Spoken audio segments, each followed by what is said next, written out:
first meeting of this municipal year. I would like to welcome members, officers and guests to today's meeting.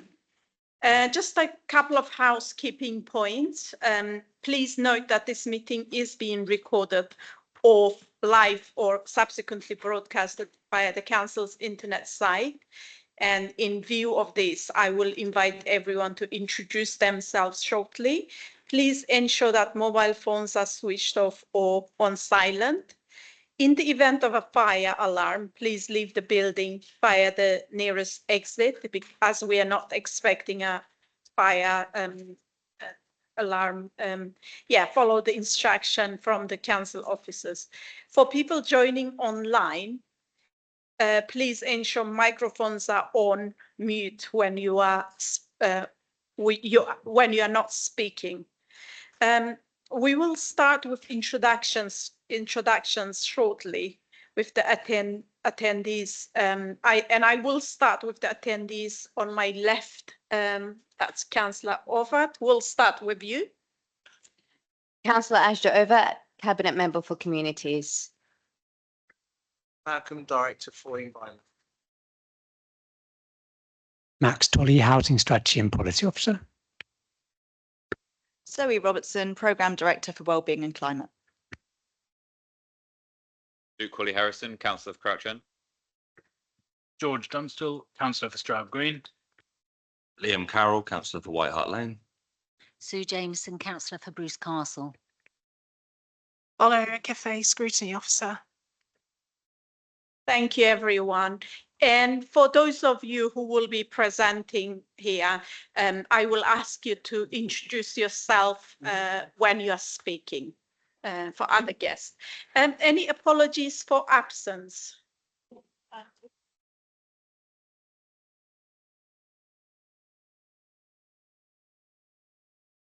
Thank you for that.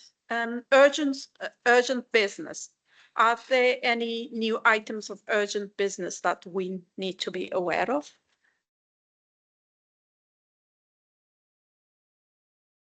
Sorry, there aren't any item of urgent business. Declaration of interest. Are there any declaration of interest members would like to make before we proceed? I can see none. Thank you. Item 5.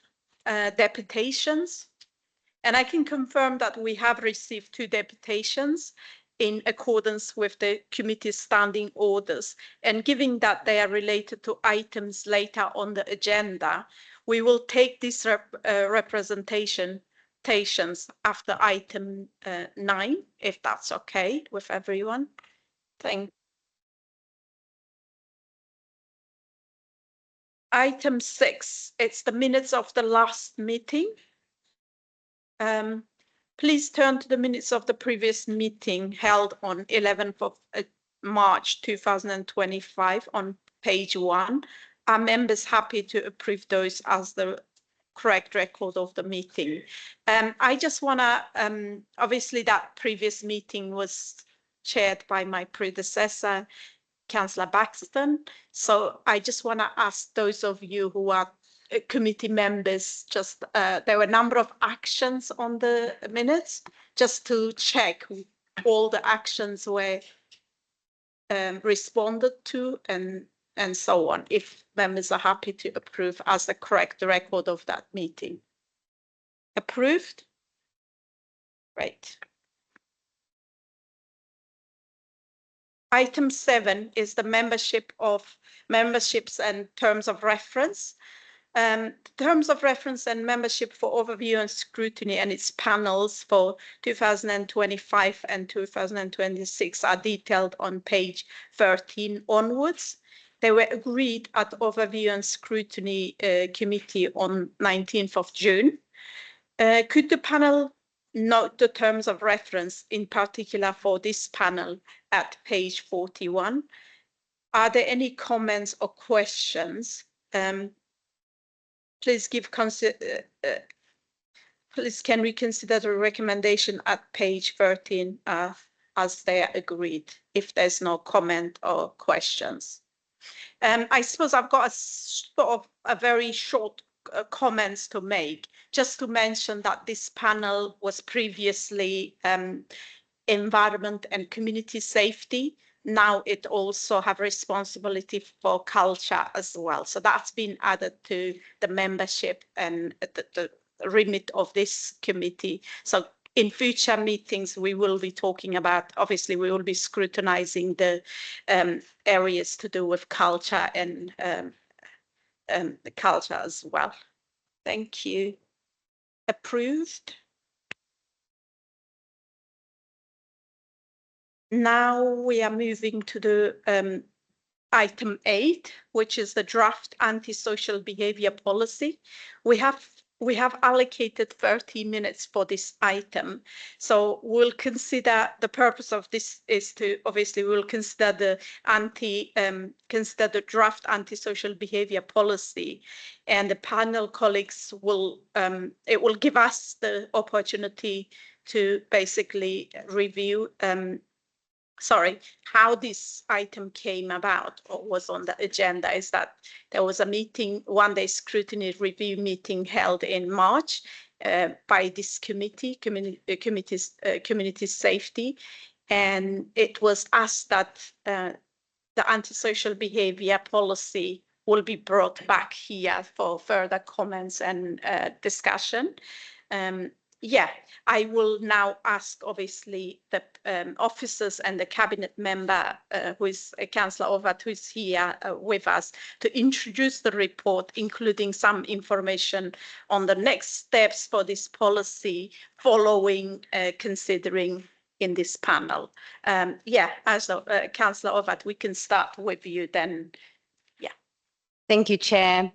The antisocial behaviour policy has been long overdue. There has been a clear need to define responsibilities, processes and procedures relating to ASB, and this policy is a direct response to that need. The ASB policy applies to all Haringey residents, including businesses and visitors to the borough. It reflects our commitment to building safe, cohesive communities and outlines the Council's approach to tackling antisocial behaviour in public spaces, as well as in homes and neighbourhoods we manage as a social landlord. The policy defines ASB, explains how incidents can be reported, and sets out our roles and responsibilities. It also details our safeguarding obligations and highlights our commitment to prevention and multi-agency collaboration. While the Housing Service has led the development of this policy and retains overarching responsibility because the regulator of social housing's neighbourhood and community standard requires the Council as a social housing provider to have an ASB policy in place. I do want to highlight, however, that it has been shaped through collaboration across the Council, including input from community safety, park services, estates, safeguarding and other outside bodies, including the police. As evident today, this policy is in the process of review through the scrutiny process to ensure it is as robust and effective as possible. Hence, your feedback today is vital in helping us further strengthen this policy. This policy marks the beginning of a broader commitment. We recognise that there is still much more to do.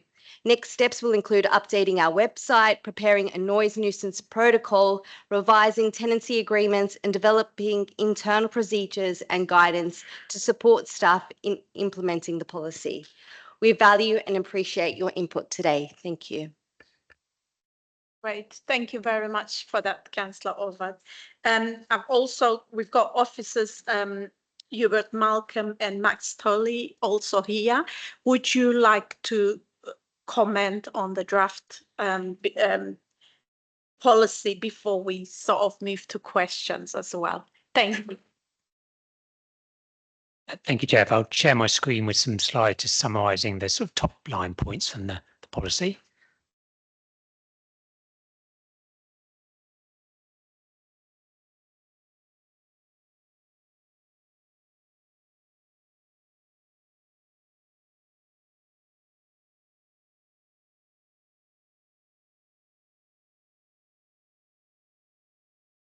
So the antisocial behaviour policy, my name is Max Tolley. I'm Housing Strategy and Policy Officer been working on this policy with colleagues.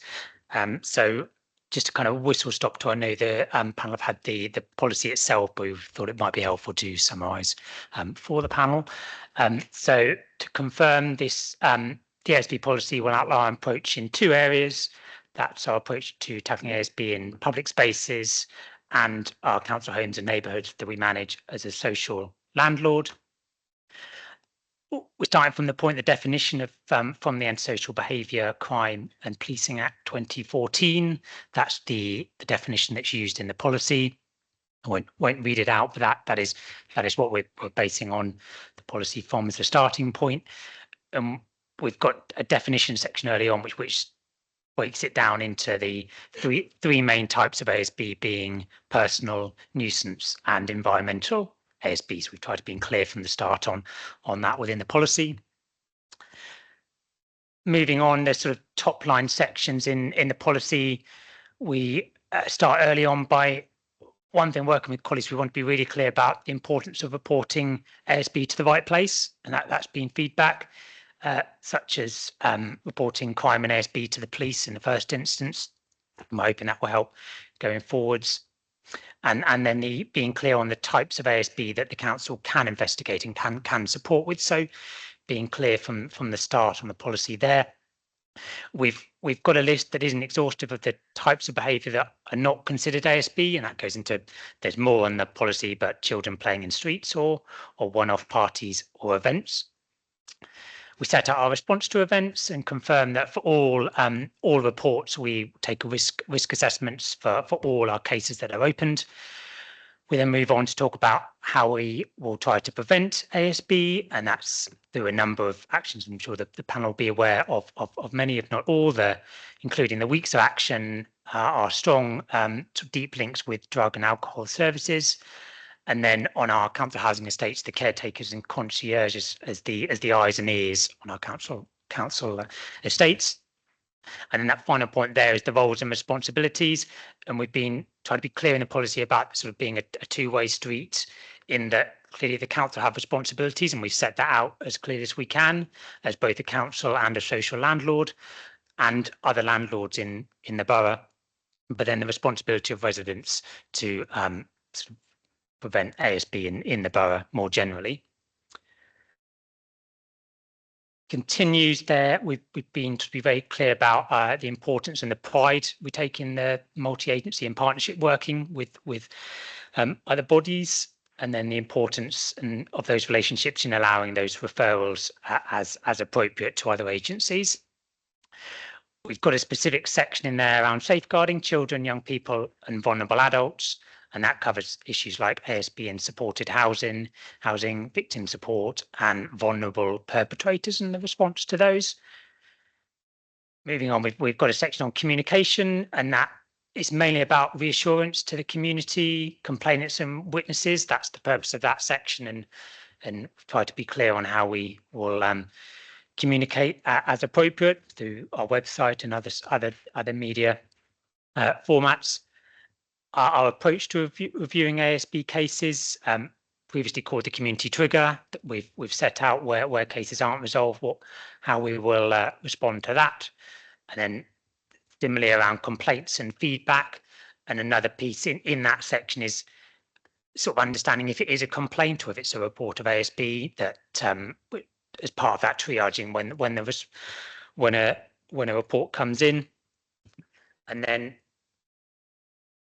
we try to be really clear around the importance of not mistaking domestic abuse as ASB, and there's some figures in there in the policy in terms of, as a council when we receive policies, making sure that we have a deep dive and staff training to understand that if that mistake isn't made and appropriate follow-up action is taken, and that links with we've got a council housing, domestic abuse and violence against women and girls policy, which we've got strong links to in that policy as well. And then that's kind of also stop tour of that policy. We've sought to benchmark it with other boroughs, and drafted it and tried to make it as clear and concise as possible. I think, as Councillor Ovett was saying, around the procedures and other documents will have more detail in. So allowing us to make this as short as possible, to have it on our website accessible to the public. But thank you. That was the overview of it. Thanks. Great. Thank you very much for that, Max. I mean, first of all, I do agree with Councillor Ovat that a policy of, like this is really overdue, and I welcome that we have a policy that's concise and it's explained, it's kind of user friendly as well, like residents know what exactly they're gonna, what processes they need to follow or who to kind of contact if they were experiencing some of these issues. Yeah, thank you for that introduction to the policy. I suppose I've got a number of questions of my own. I'm gonna just turn to the to the committee to see all members obviously have also questions to ask. So we will start with Councillor Jameson, Councillor Dunstall, then Councillor Polly Harrison, and Councillor Carol fourth. Then I'm the fifth. Okay, So we, in my ward, we have some ASB issues that have stemmed from businesses, and the business owner is not really interested in what goes on the street and so on and so forth. And there isn't much in the policy about licensing and working with the licensing teams and things like that, so that we can persuade these businesses to operate appropriately and manage any on-street activity that happens at all times of day and night. So I just want to query that. thank you for that. So Councillor Jameson, yeah, who would be answering? Malcolm, Hubert. Thank you, Councillor. So as you'll be aware, the licensing regime is under a totally different piece of legislation. It's under Licensing Act 2003. We can talk to Max whether we can reference, that's one of the things that we can refer over to our licensing colleagues, if you so wish. So I don't know whether that's something that we, part of this is consultation, let's get to the public, that is feedback from members, that is something to add, but it's a different piece of legislation, not the Antisocial Behaviour Act, but I think it's something we can refer to in the policy itself. I can't see that being a problem, Councillor.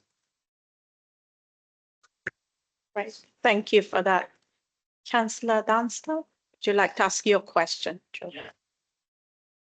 Thank you very much. I've got a couple if that's on 4.2 of the, sorry, it's a bit of feedback. 4.2 of the draft policy talks about the time frames. I've now lost it on my thing here. I'm just wondering, you might not have this to hand, whether we currently meet those time frames, whether those are currently the time frames that we're aiming to meet. And because I think when I have conversations with residents, what I often get back is that I've reported things via ASB, but I'm not receiving a response. And obviously it says here that we will respond to everybody, even if we're not taking on the case. So I'm just wondering about that, firstly. The second point was on point 11. We say earlier in the document that rough sleeping, rightly so, wouldn't be considered under kind of ASB. But I just wonder whether or not there's a need under point 11, which again, now I've lost it and I've forgotten what's under point 11. Just wonder whether or not under point 11, we need to make reference to the fact that as well as conducting estate drop-ins into different areas and doing weeks of action and providing support by maintaining strong links with drug and alcohol services, maybe we also need to make reference to housing related support and how we would support people that are identified in certain areas as being homeless or rough sleeping, to make sure that they are, we're attempting to connect them into services. Just a thought. Thank you. Yeah. Hubert, is it you? So I'll be happy to pick up the first point. Thank you, Councillor Dunn. So regarding responding to cases, there is a set time period for us to respond to cases now. But for me, it's not particularly the initial response. It's how we update residents as we go along. And I think part of the policy is informing residents what we can enforce, what we can't enforce. We'll go to as time goes. Sometimes we get complaints that should be referred to the police, and residents are asking us to provide updates that should be to the police. So clearly it's set out there where the demarcations are, and we will endeavour to really reply back to residents and keep them updated as we go along. Regarding housing related support, I can't see that being a problem either, Councillor. Again, it's about co-production and listening to feedback, and I think that would be a helpful reference point.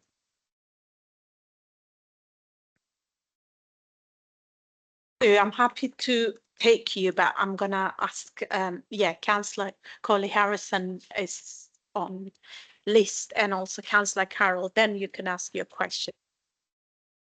Thanks. So firstly, a couple of follow-ups on those ones. So I agree with Sue about the sort of lack of reference to business, because ASB can come from business regardless of the licensing. So I think to include that more explicitly would be helpful for residents to know that it also involves businesses that may be acting improperly or ASB that spills out as a result of a particular business. So that would be really good. Just on that point that George made about a submission, if it goes to yourselves and you declare it as the wrong agency, will you be referring it, or will you refer back for them to refer it on as the original submitter, and then making that clear in the policy? And then some other points. So section 4.2, again, as George said. So for me, I think that the list of things that the council will respond to here is a bit wishy-washy, I have to say. I'd like it to be a little bit clearer. It's a little bit like, we do kind of these things as examples, please click on these links to go and find out some other stuff. And actually, for me, this is a written report. So we should be putting it in as a written report, not just referring on to, well, kind of invisible links, really.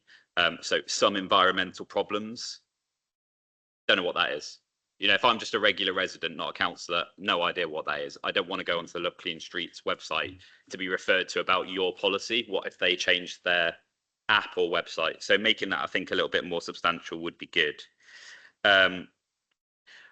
On processes of action, I agree about the point that a lot of frustration is about lack of updates. This only goes to 5 days after the response. It doesn't talk about what actually happens. And actually, there is nothing that I think is in policy that is going to happen, right? There's no set plan for a resident to be kept engaged on a case.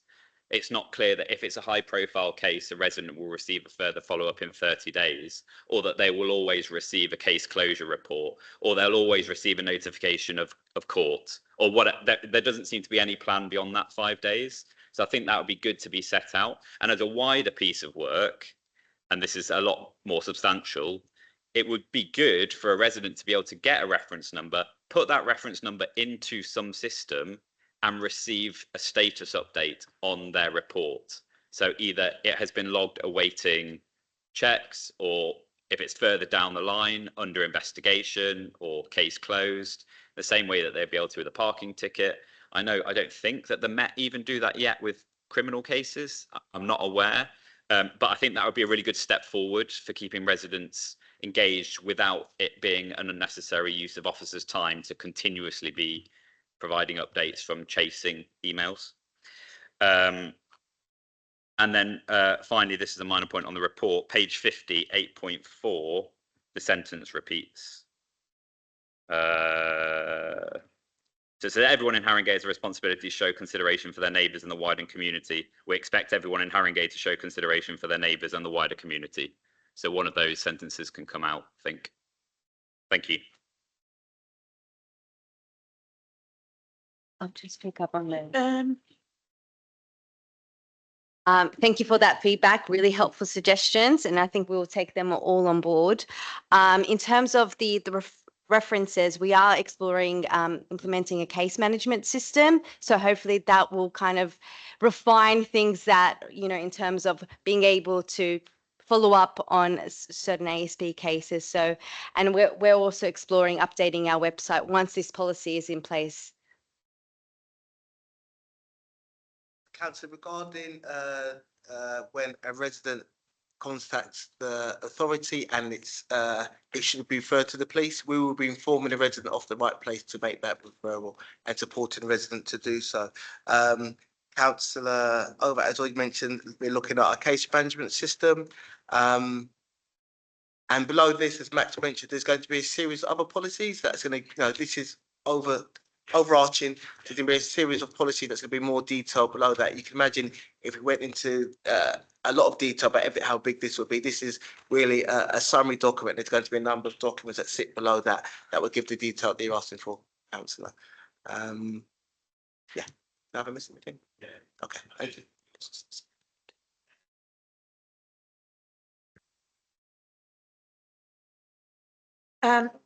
Great. Sorry. Yeah. So Max, just to say, you- the business is definitely taken, Councillor Jameson, Councillor Schoolhouse will take that on board, and we'll get that reflected as yeah. Great. Thank you for that. Councillor Carroll, do you want to ask your question? Thank you guys for bringing this draft to us. I want to look at 8.8.3, which is other landlords. I can think of a few cases in my ward. I want to just ask sort of, obviously, like I said, this is very overview document, but sort of press in on more detail about the support and guidance we'll offer specifically private landlords to deal with antisocial behaviour. It's probably not on the top of their dockets to deal with, but it's certainly something that I think many of us will have experienced reports coming from antisocial behaviour conducted in private properties. And then what scope is there within the current draft of the report to account for the council's ability? You've made it very clear here that the first port of call to enforce would lie with the landlords, but if the landlords fail to enforce repeatedly, is there provision within this report to allow for any sort of landlord licensing scheme to incorporate antisocial behaviour concerns, basically, to refer into landlord licensing? And then second one, under the prevention section that we've talked about quite a lot, I think we, again, it's been quite apparent in my ward how street scene and how the absence or presence of cameras and lighting is often considered an influential factor in where you see frequent antisocial behaviour hotspots pop up. And one thing I'd like to see, and to take this away, is how we consider and how antisocial behaviour feeds into anything to do with how we're constructing and designing the public realm that the council does, because I think that could be really helpful in terms of helping you avoid new hotspots coming up or dealing with existing ones. Thank you for that, Councillor Carroll. Thank you, Councillor. So regarding private sector housing, that's within my portfolio, and my ASB staff work very closely, you know, with our HMO, selective and licensing officers, and we've got officers that work very closely together, and they will take the most appropriate course of action depending on what the issue is. So I have seen that the teams cross refer things and hold landlords to task as and when they can. Part of the policy will also refer to the most appropriate place. So regarding HMO licensing, we can refer as part of the policy to my HMO licensing website, where we have information about landlords and how they can really support their tenants and stop ASB. And part of our programme of building, we always consult what we call our design out crime police officers, who undertake an assessment to work out if you're going to design a block, we don't really want any dark corners, how to design that out. And we do that for our current stock as well. So I've got a police officer that comes in and says, Hubert, you need to light that area, you need to block that area off, you need to close that gate, move that door, and things like that. So that's part of the team and part of the work that we do ongoing, Councillor. Thank you for that. Councillor Jameson, you wanted to come? Can I just ask, how big is the ASB team? Because sometimes we find that a team is really small and we can never see how anything will get done. And the other thing is the relationship with tenancy. So there's a sentence in there where it says that tenancy, when people are given a tenancy on our estates, they're given something like a year. But if there have been, do I bring this up with you? But that needs to be something with tenancy and ASB, because like these fields overlap, don't they? Particularly on our estates. So how do they overlap? I suppose is my question. Councillor Ovett. Councillor Jameson, I think you read my mind. So that's something that I have requested to be clarified, that the responsibilities between tenancy and the ASB team, I think that does need to be clarified, and that's something that we're going to look into, including within the policy itself, just so that not just councillors but residents are aware of the distinction of their responsibilities. And then I'll pass it. So thank you, Councillor. In the ASB, we've got 8 officers, and we've got 8 officers, and we've got support officers for the whole borough. And then also tenancy have their own ASB officers as well to undertake the low level actions. And I think what Councillor Ovett just said, if you need to tidy up or reinforce that demarcation between what's classed as low level, what's classed as high level, and there's going to be a grey area in the middle, in that some things can quickly move from low level to high level, and that's what the policy is trying to cover. But yeah, 8 officers, which is the reason why I'm really excited about the policy in clearly demarcating where those resources lie, because a lot of the cases we get to are for the responsibility of the police. And really, we need to signpost residents for a successful resolution to go to the appropriate body in the first place, rather than taking up resources that we've got. And we need to prioritise that.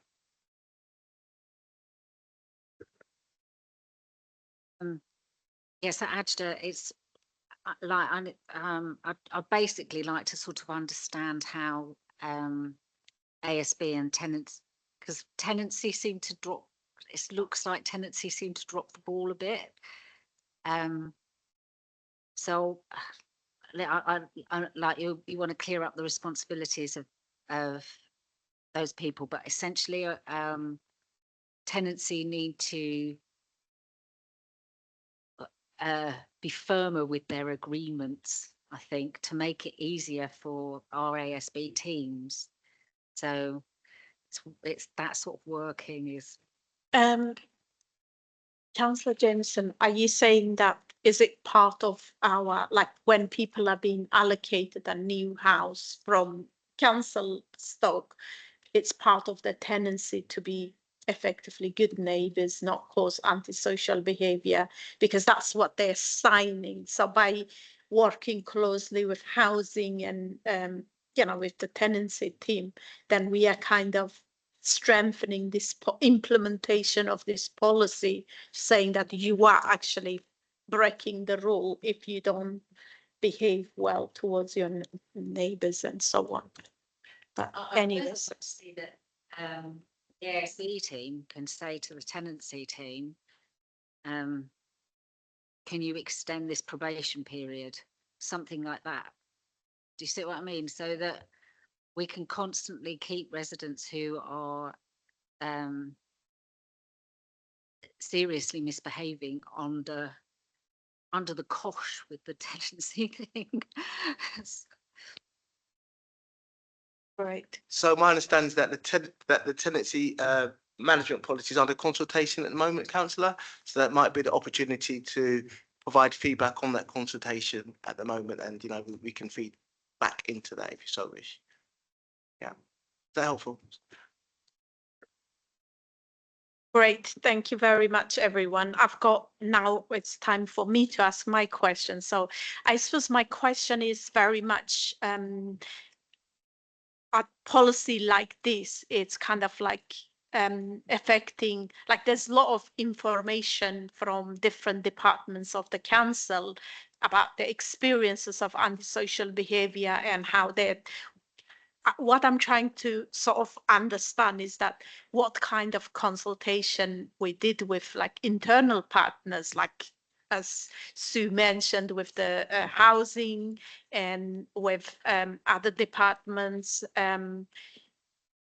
safer neighborhoods, to sort of say, I think this is happening, but we are kind of powerless. We don't really know how to deal with. Maybe policy should include that. So first of all, like basically with the with our own department when we were drafting this policy, but secondly with the residents as well, because this is I mean, the councillor colleagues here would relate that antisocial behavior or trying to tackle antisocial behavior in our ward is one of the key things that most councillors deal with and often feel a little bit powerless because there isn't a clear answer or clear kind of solution. Yeah, so residents, like consultation or engagement with residents as well as with with different departments within the council to kind of firm up or to make sure that it reflects the experiences of everybody. Yeah, thank you. To clarify, this draft policy has been taken to the council's resident voice board in March and May 2025, and their feedback has led to some input within the policy. They highlighted an emphasis on the importance of addressing ASB and supported housing, and that's been included within the draft policy. A recognition that providing evidence of incidents that can make someone uncomfortable. So then we've provided the whole mention about anonymous reporting and where they can report anonymously. So that's been incorporated as well. And also they've asked for information about multi-agency partnership work. So that's why we've included that information within the draft policy. And we've had park services input, community safety input, and various other council bodies and partners from the police as well. Max might want to include further information, but we have consulted as much as we can internally. Nothing really to add other than we've been working closely with sort of UBIT's wider ASB team and our housing management colleagues, sort of hand in glove to make sure, several meetings to make sure we get it right. And then an 8-week consultation that we'll be holding on Commonplace sort of once before we take this policy to cabinet, so there'll be that wide opportunity for the public to input over that period as well. Great, thank you for that. So where would be, like, from now on, where would this policy be going, and what's other stages? Then at what stage would it become like a policy that's implementable? So the plan is for it to go into Commonplace August till the end of September. During that period, we'll also be consulting with businesses as well, just to ensure it's extended out to various other areas. But then it will come to Cabinet in November. Well, that's the plan, for it to come to November, and hopefully then it will be implemented. Great. Can I just ask some for a clarification? When you mentioned, CouncillorOvat, Commonplace, is that the public consultation on the draft proposal? Okay, great. Yes, I was going to ask that. Brilliant. Then post-November, it will be presumably adopted and implemented. Great. So that's all my question. Any other last-minute question on the policy? Okay, thank you very much, Councillor Ovat and Hubert and Max for your response.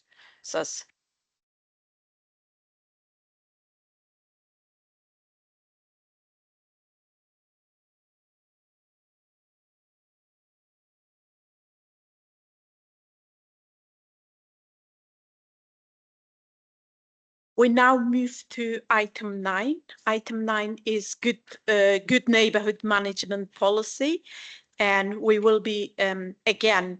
It was suggested in the March meeting that the committee has an opportunity to basically feedback into this policy when it's still been in a development form.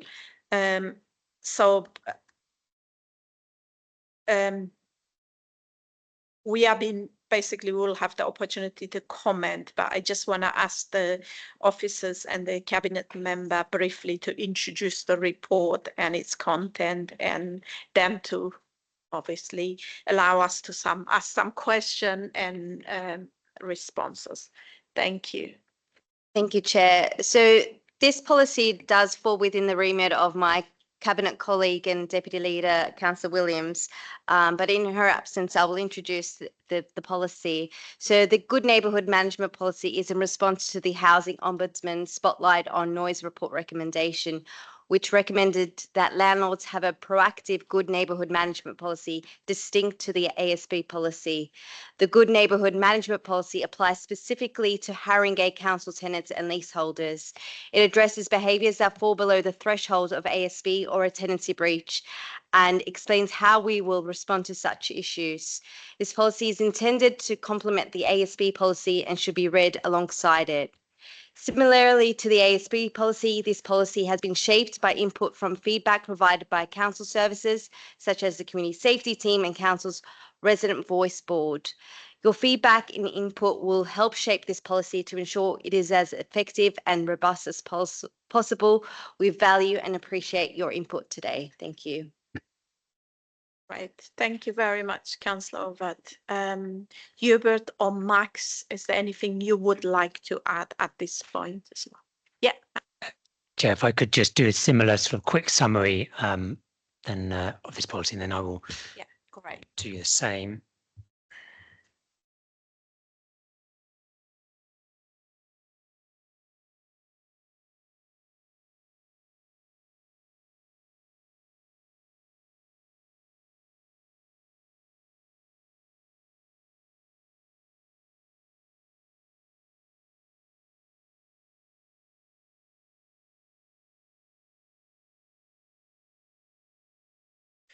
So yeah, this is for our council tenants and leaseholders. Councillor Over has confirmed, and we wanted to take the two at the same time because they seem to sort of make sense from a sort of communication point of view.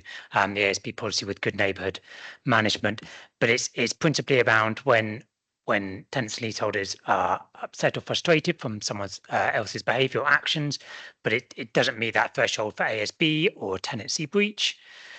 So we've set it out about tenant and leaseholder responsibilities around being a good neighbour and resident. And ultimately, many of the situations under the policy do need cooperation, compromise, and goodwill of all the parties involved, or it won't work. It does rely on that. That's a key sort of requirement of making this policy work. We set out here a number of questions around how we would respond to those reports on the tenancy management side, such as the seriousness of the behaviour, whether it's reasonable or not, the frequency, the times, how long, what impact the behaviour is having, and whether it's designed to cause harm from the council's judgment. And then we've listed some scenarios there where we not exhausted but may advise issues, but not investigate them, such as daily activities around the home, noise occurring at different times due to working patterns, boundary disputes, or inconsiderate parking, which we may advise on but not investigate.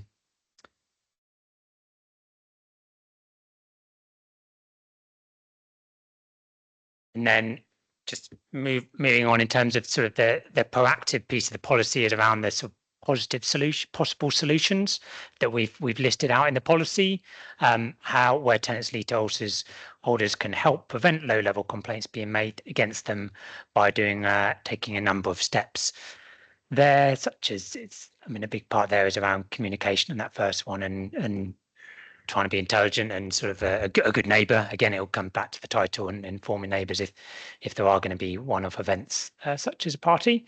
And then I won't sort of go through them all, but then we set out in the second set of bullet points the solutions that the council might offer, such as the advice and guidance, acceptable behaviour agreements, education services, signposting, mediation, and safeguarding health services or support referrals might be appropriate. So that's kind of a whistle-stop tour. Probably one just thing to add as closing on this one is that we've sort of benchmarked with other councils again, as you'd expect on this, and then we're sort of to get ahead of the curve. Other councils are introducing them, but we know not everyone has one in place. But it's a strong recommendation from the Housing Ombudsman, and we thought it made sense to take the two through the process at the same time. Thank you. Right. Thank you very much for the introduction. Are there any question on good neighborhood management policy from the members? Yes, Sue, George, and Luke. We will. So the things that seem to irritate residents most, particularly on estates, well, not most, but it comes up a lot, is bins and how people use their bins. So could we have something about rubbish in there, about using the bins appropriately? Because that is, it just becomes a bugbear for people.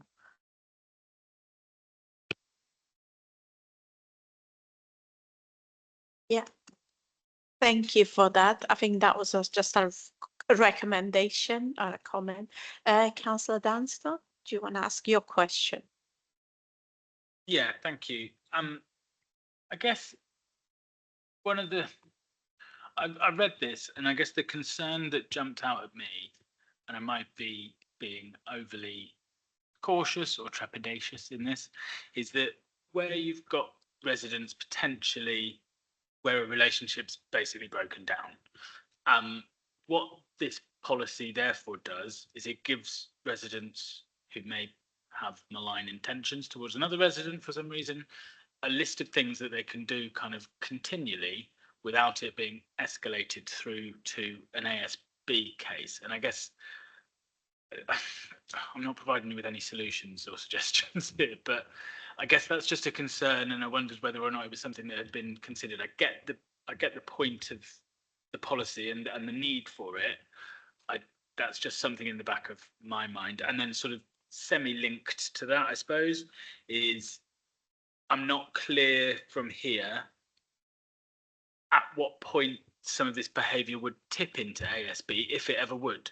So how do the two things work in tandem, I guess? Thanks.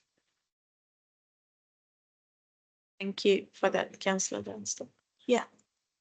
Hubert? So thank you for that, Councillor. I think that with the good behaviour management policy, you're right. I think some things can then escalate into low level ASB. So maybe what we can do is reflect in the policy when someone is low level, then that would be referred to tenancy management in the first instance. But I think what you're implying is that everything's left to the residents to resolve when you might need some interventions from an officer. So I'm sure we can refer that. And that low level intervention can then go to tenancy management to resolve. I think that's what you're answer. I don't think that'd be a problem. Yeah, Luke.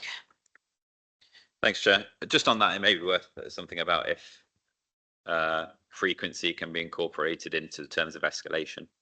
So if there's a frequency of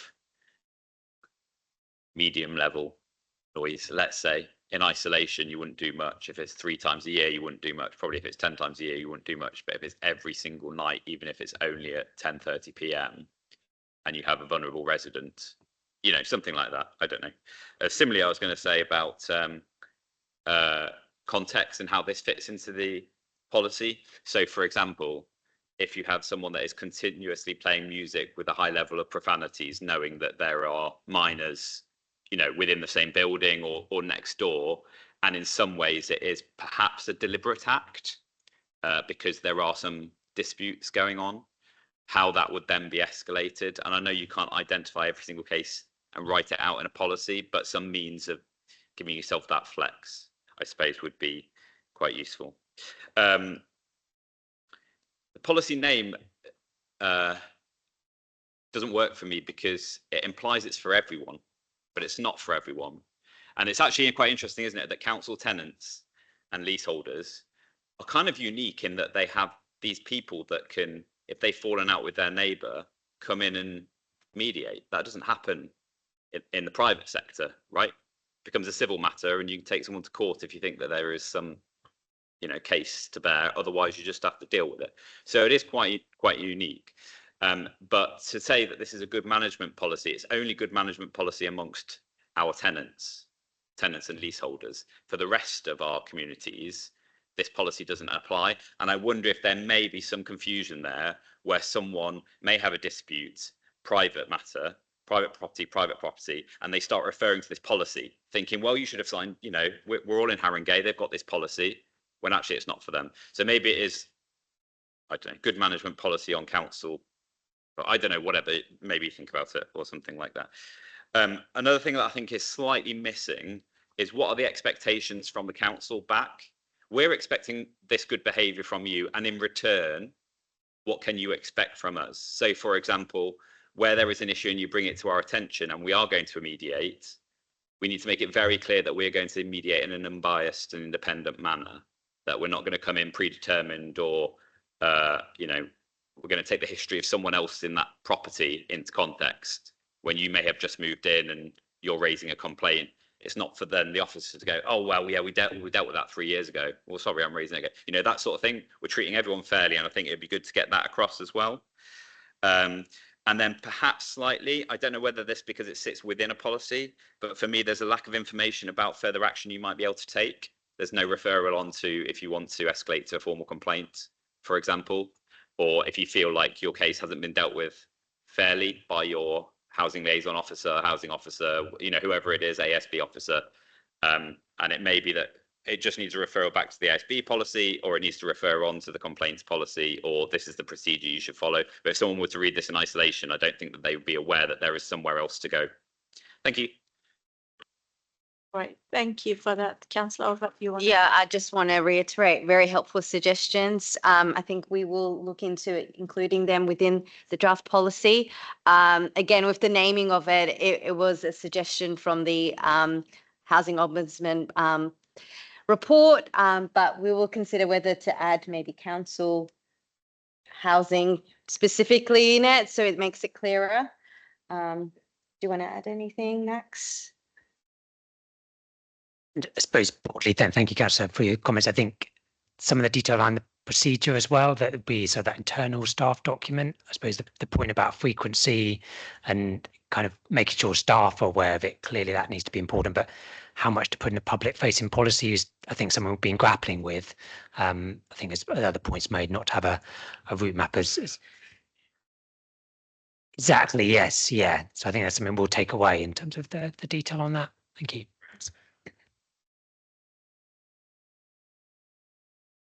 Thank you, members, for your comments. I suppose for me, so this is only it's following the recommendation of Ombudsman to have draft a policy like this for our own housing stock. But what happens to basically housing associations? How do we advise those residents? So is this policy just limited to our own? Okay, and in that case, where would be, following this discussion, what are the next processes for this policy before it becomes implementable or live? Thank you for the question, Councillor. Probably the link to similar, we're currently consulting on a tenancy strategy, which sets out our expectations for registered providers in the borough. So along with the tenancy management policy, and that talks about ASB and our expectations around how they as registered providers conduct themselves in Haringey, as they're the council's expectations. So I think it'd be helpful to share that with yourself and the panel. It's a consultation. We're looking to take that to Cabinet in October for approval, and that sort of dovetails with this. So that's one point. And then on the next steps, it's similar to it's identical to the ASB policy, in that we'd take it for the 8-week consultation and Cabinet in November is the plan. Thank you very much for that, Councillor Overt and officers, Hubert and Max. Any further comments or questions? No. Yeah, thank you for presenting those two policies and for answering our questions. Sorry, I think I was going to say you're free to leave if you wish to, but you're also welcome to stay. But your job is finished. You've done your job. Thank you.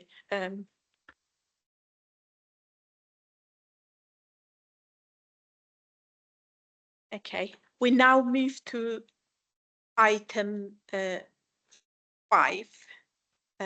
sorry, we had to slightly change the order of the deputation. We have received 2 deputation for this meeting. One is from Sydney Charles, who is from Haringey Climate Forum, HCF, and N10 Energy, Haringey Solar and Energy Group, making representation on heat networks. So welcome. We will take you first. Okay, I think I can. Thank you. Will someone give me a 1-minute warning towards the end? That would be helpful. Sorry, I was going to just say that you've got 5 minutes allocated time, and so that's we will try to stick within that time frame. But yes, please. Okay, start. can you hear me? Okay. Okay, shall I start? Okay, I'm Sydney Charles. I'm a steering group member of the Haringey Climate Forum and a director of N10 Energy, which is Haringey's community energy group. And I'm a member of the Community Energy England Heat Working Group. But I'm not representing those groups today. This is really based on my own research. But I want to ask for a redirection for Haringey's heat and cooling strategy based on new technologies and funding opportunities. So slide 2. Haringey's original strategy was to deliver a district heat network DEN down from Edmonton to High Road West, Broadwater and Wood Green, and the GLA want the heat to go through to Westminster, Camden, Islington, Hackney, City of London and Tower Hamlets. Though I don't think they've got the capacity for that, but that's what the GLA intends. It now looks unlikely that Haringey will attract finance for the DEN, and it's more and more clear that cooling needs to be built in, as overheating can be seen now to be dangerous, yet solvable today. And now Ofgem will be regulating all heat networks, whether small or large. So it's a good time to focus efforts on getting estates all across Haringey and private building owners to decarbonise. Slide 3. Haringey's Climate Change Action Plan already has the vision of decarbonisation and has made very good progress on decarbonising housing. It ranks near the top of councils for homes and heating in the 2025 climate emergency results. Ground source and air source heat networks and cooling are not really considered, however, in the plan under E3, which is support installation of DENs, although that does mention connect to zero or lower carbon heat sources, which could cover these. So slide 4. I've not got enough time today to talk about all the latest technologies, but I will point out, though, that buildings that are well insulated have air source heat pumps and heat recovery need very little heat or cooling. There's a new product called Zero Bills Homes, where new estates and retrofit homes have batteries and smart tariffs as well, and they have no bills for energy at all. There's also a new concept of retrofit at scale, which can looks to make the most number of houses low energy for very low outlay. Individual air source heat pumps have always been able to provide cooling too, but usually through air emitters and not radiators. Shared ground loop networks go down streets or around estates, e.g. Enfield Wash has got a good example. Large-scale air source heat pump networks at campuses, estates, hospitals, etc., preferably with heat recovery, are very low carbon. And some communal heating cooling systems store heat in the ground or in water. So, slide 5. From my research, I've discovered that some important UK and London policies are based on flawed assumptions. Particularly, calculations often ignore the carbon to construct pipe routes and energy centres. They compare heat from incinerators to individual gas boilers instead of to other solutions. And they assume that carbon for the electricity used for heat pumps will never decarbonise. And these have been given flawed results that have affected policy. I've had confirmation from the Committee on Climate Change that they had not considered those factors for different types of heat networks when stating that all heat networks are low carbon, hence all the policies that we must have any kind of heat network. It's better to produce, so another assumption is it's better, but actually it is better to produce electricity from burning waste rather than producing heat as well as electricity. Because once the cost and carbon of constructing long networks and energy centres being considered, that works out much better. Plus, it's not committing you. You can easily reduce the electricity that you're generating, whereas if you've got commitments for heat, that's more difficult. There's been a lot in the news recently about bills at estates of about £500 a month for heating. And typically that's with old inefficient gas boilers that really should be brought up to date. London plan policies that favour heat networks assume that all cooling technologies send heat to the air, which is not good because of the urban heat island, but actually many send heat to ground. If you could start rounding up, it's now. Have I got 1 minute left? Yeah. Okay, well, I haven't got time to talk about customer prices or the many sources of finance that there are available now. So I shall move on to asking the panel to recommend that Haringey redirect money and support from the DEN plan now to increase low-cost heating and cooling across the whole of Haringey. And there are barriers such as momentum and pressure from the government and GLA, which will be a problem. But Haringey would need to ensure it has the leadership and experienced effort for this as well. But there are funds that could be used. And we don't need to risk taxpayers' funds because you can get capital from various sources. So if you want any more information, please contact me because I have a vast amount of extra information on this topic. Thank you very Right. much. Thank you very much for that, Sydney.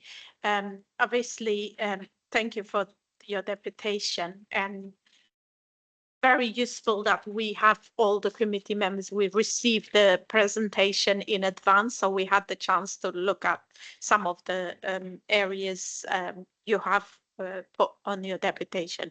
So just to now it's our time, like I'm gonna turn to members to see if they have any question to you, and yeah, so we will start with question.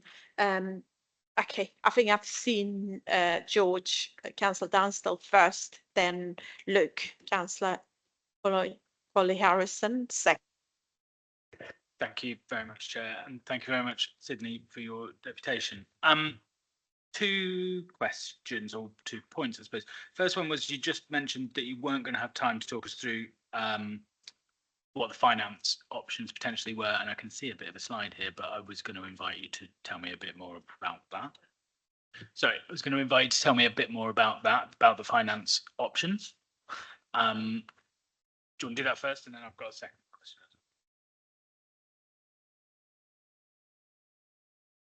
Can you put your mic on, Sydney, please? Well, for instance, there's GB Energy is moving money into this through the National Wealth Fund. There's also the Green Heat Network Fund that has quite good conditions in it for the cost to customers and also the carbon emissions.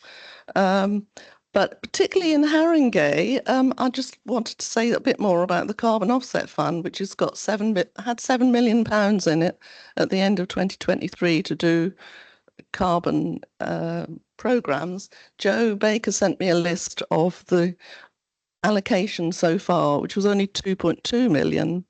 But for instance, there's 200,000 there for community engagement. There's, I think it's 600,000 for solar, and there is a lot of money there that could be used. The GLA has also got a zero carbon accelerator program. That's not giving out money. That is putting professionals from engineering companies, etc., to do particular projects. So, you know, they could be used to look at my propositions, for instance, at no cost, and that would be used as a case study then. There are other ones, but I've got some more on the list there. So if you want to know any more, let me know. Your second question, George. Yeah, thank you. Thanks, fantastic. Thank you. I have to be totally upfront, and I'm not wholly up to speed on where we are with the dens. I remember conversations around dens during budget setting period. And my understanding, maybe need to get clarification outside of this meeting, was that that money hadn't been drawn down because projects hadn't started, and the reason the money hadn't been drawn down, and this is where I'm at risk of speaking incorrectly, the reason that money hadn't been drawn down was that there was a funding gap between what was available and what was needed.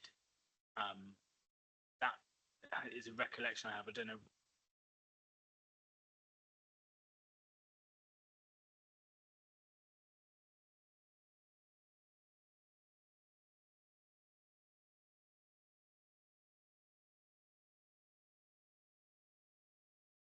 Sydney, we'll come back to you after Okay, you want to Zoe speak first, raised yeah? her hand, so she might be helpful.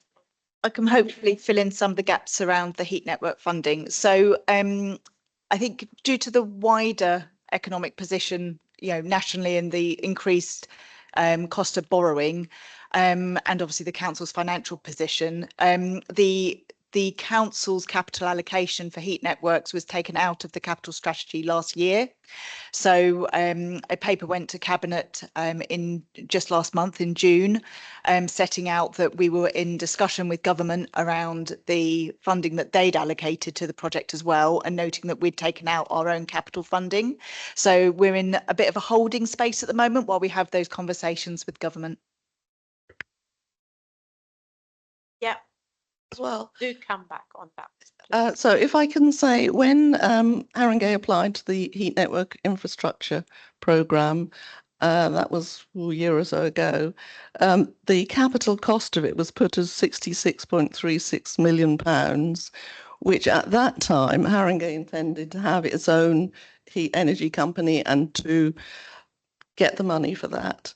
So of that, the government lent £15 million and gave £12 million. Some of that, I believe, has been spent, because I think there are little bits of heat network here and there. But I believe there needs to be discussion now with that programme to say we can't do what we were wanting to do, but maybe they could ask for it to be redirected to what I would call proper low carbon heat networks, around. For instance, I'm in the state with a communal heat network with a couple of boilers. They're quite old. That could be decarbonised if there was some kind of support or funding quite easily. Is that fair enough, Zoe?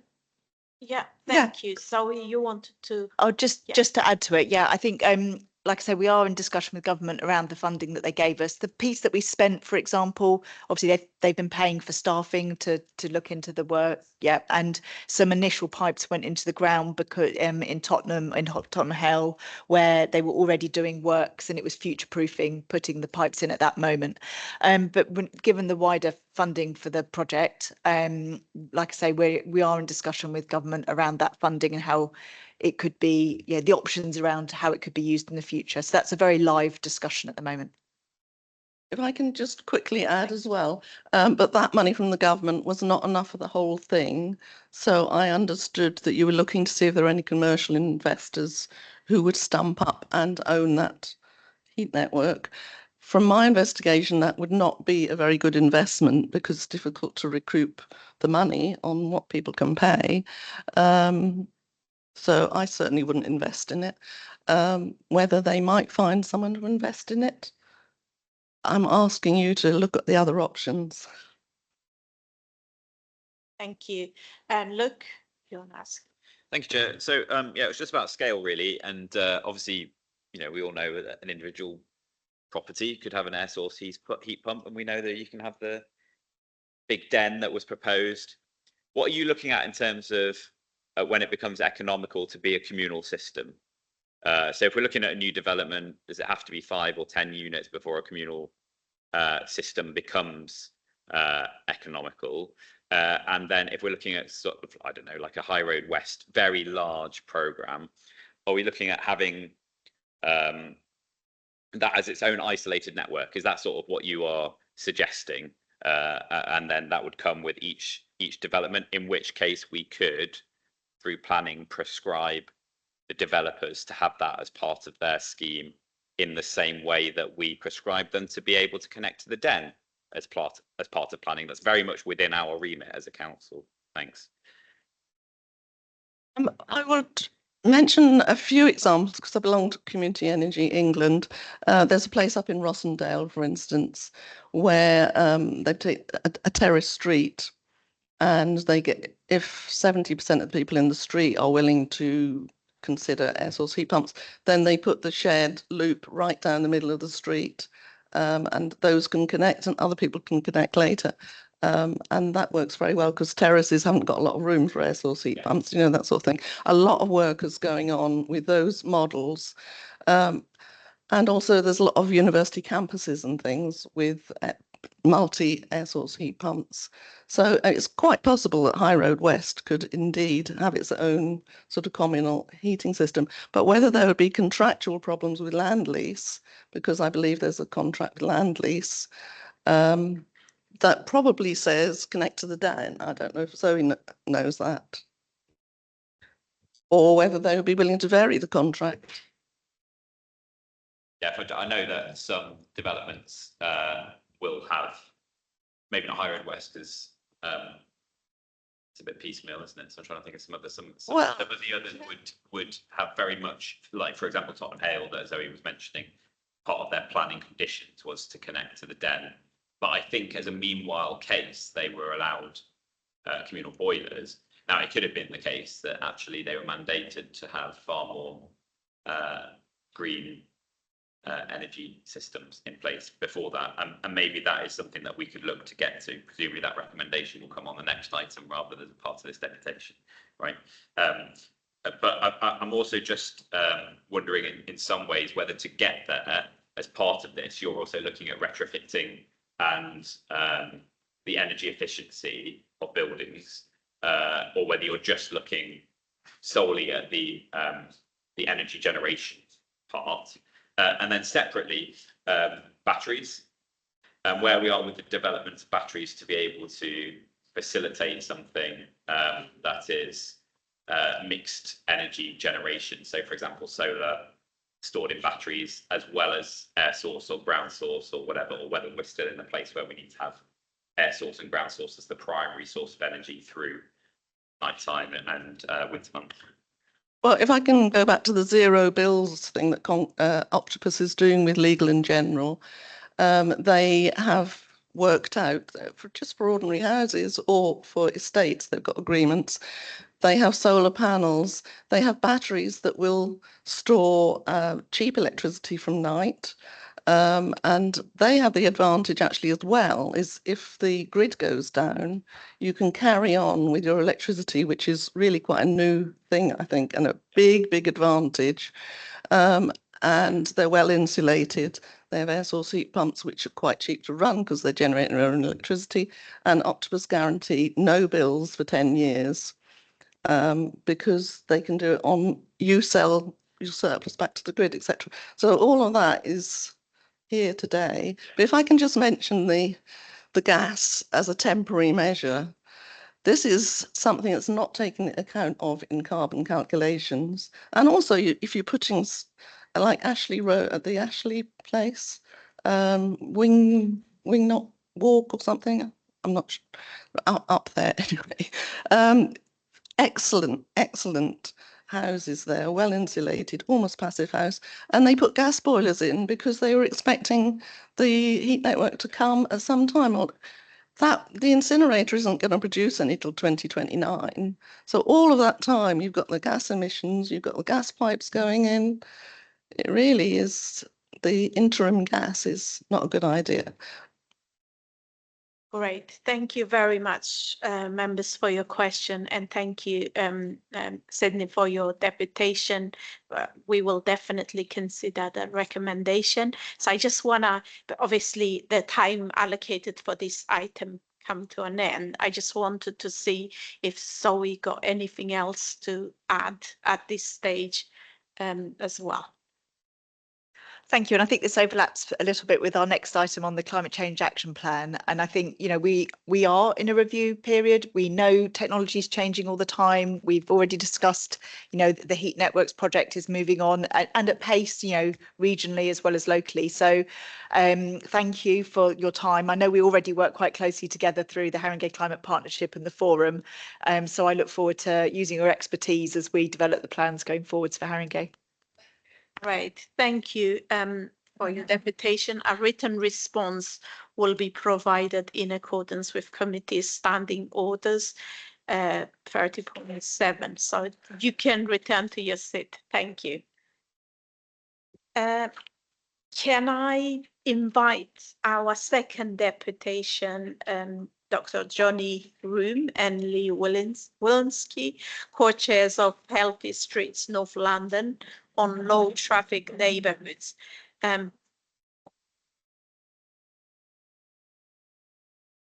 Yeah, so you've got allocated 5 minutes to present your deputation, then 10 minutes for us to ask questions and responses. So you might start. Thank you. Well, thank you, councillors, for your time. My name's Johnny Groom. I'm here with Lee Valinsky and Vincent Neff, representing Healthy Streets North Tottenham. So who are we? We are a group of 60 active volunteers. We are volunteer litter pickers, guerrilla gardeners, doing whatever it takes to make our streets more beautiful, but mostly more safe. And we do that through lobbying and working with our local councillors to try and make our area safer from a road traffic perspective. But unfortunately, we are fighting a losing battle. And the reason for this deputation today is to discuss an area called the Avenues, which we live. It's one of the most deprived areas of the borough. The traffic is horrendous. We see regular speeding, regular gridlock, and terrible pollution on a daily basis. We're seeing emergency vehicles with delayed response time due to gridlock. We are seeing lifelines like our 318 bus struggling to get through, meaning affecting school runs and work appointments. We are a strong, diverse community, and we're calling for your help to make our streets safer. And we have some ideas to share with you too. If you look at slides number 5 to 11, you'll get a good idea of what the Avenues actually is. It's a small area flanked with Lansdowne Road to the north, the High Road to the west, Shelbourne Road to the east, and Dowsett Road to the south. And it's an area that has been put under increasing pressure from congestion over the last couple of decades. This has really started to escalate, with 30 additional non-football related events at the Tottenham Stadium every year. We're seeing 15,000 capacity venues being built, which are called drum sheds, which held 20 events between September and December alone. And during these times, we can't even leave our house. We're getting lots of new housing in the area, which is a fantastic thing and not something we're against. But with the development of 10,000 new homes in Meridian Water, 3,200 new homes in Tottenham Hale, what is happening to mitigate against the congestion in our area? Haringey has some of the highest levels of congestion within London, yet only 18% of people in Northumberland Park Ward own a car or a van. So what's life like for our residents in the Avenues? It's daily gridlock on single laned roads, HGVs getting stuck and mounting the curbs. It's blocked emergency vehicles, like I say, lifelines like the 318 bus, disability transport, community transport getting stuck, damage to residents' cars, damage to road furniture, speeding, road rage, constant beeping, injury and loss of life. Unfortunately, the latter happening in recent weeks. But this isn't a new thing. Since 1970s, people have been complaining on Shelbourne Road, trying to get reduced traffic. 35 years ago, we saw the construction of Watermead Way, which was there to alleviate some of this traffic, but still rat running took place. 2 barriers were put in place to prevent that. They were vandalised and never put back up.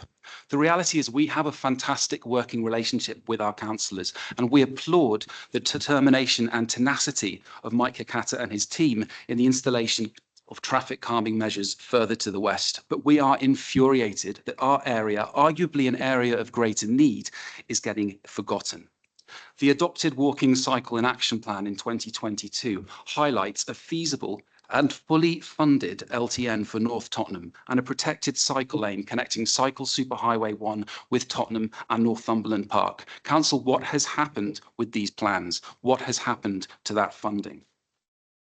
We are looking for solutions, and what we need to do is curb HGV flow through this area.